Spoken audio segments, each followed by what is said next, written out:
President, before I begin, I want to mention Pope Francis, who died last Monday. Since he became Pope in 2013, Pope Francis captured the world's attention with his simplicity. He had great compassion for the least among us, and he sought them out wherever he went. In his final homily on Easter Sunday, he reminded us not to remain stationary, but to go out seeking Jesus everywhere and in everyone. And that's how he lived, going out into the world, seeking Jesus and bringing the gospel to those that he met. I trust that he is now at home with his Father in heaven.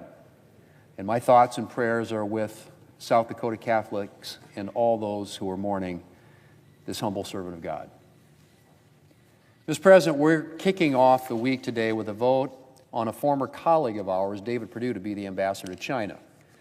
And we'll be working through several other ambassador nominations this week, including our ambassador to our close friend and ally, Great Britain. I don't need to tell anybody that it's important to have these individuals in place.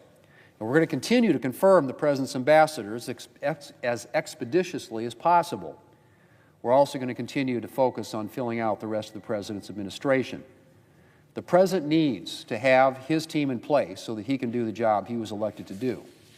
And I intend to make sure that happens as quickly as possible. We've already set a brisk pace on nominations, confirming more than 50 to date. And we're going to have a lot more nominees coming out of committee. And I want to make it very clear that we're going to process those nominees in a timely fashion. As I've said before, we can do this the easy way or the hard way, but one way or another, we're going to get it done. The President needs to have his team in place, and we have a lot of other work to do.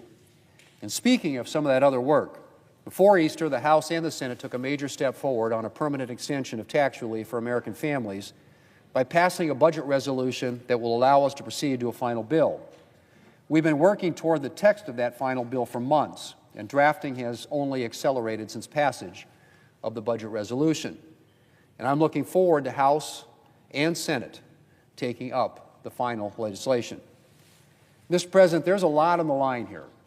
The tax relief that Republicans passed in 2017, which puts more money in Americans' pockets, is set to expire at the end of this year. And without congressional action, in 2026, tax rates will increase. The child tax credit will be cut in half, and the standard deduction will be nearly halved. Americans making less than $400,000 a year would see a $2.6 trillion tax hike. And a typical family of four making $80,000 would be sending an additional $1,700 to Uncle Sam. Republicans, Mr. President, do not intend to let that happen. And our final bill will not only extend the 2017 tax relief for hardworking Americans, it will make it permanent. And in addition to permanent tax relief, our final legislation will invest in our border, energy, and national security.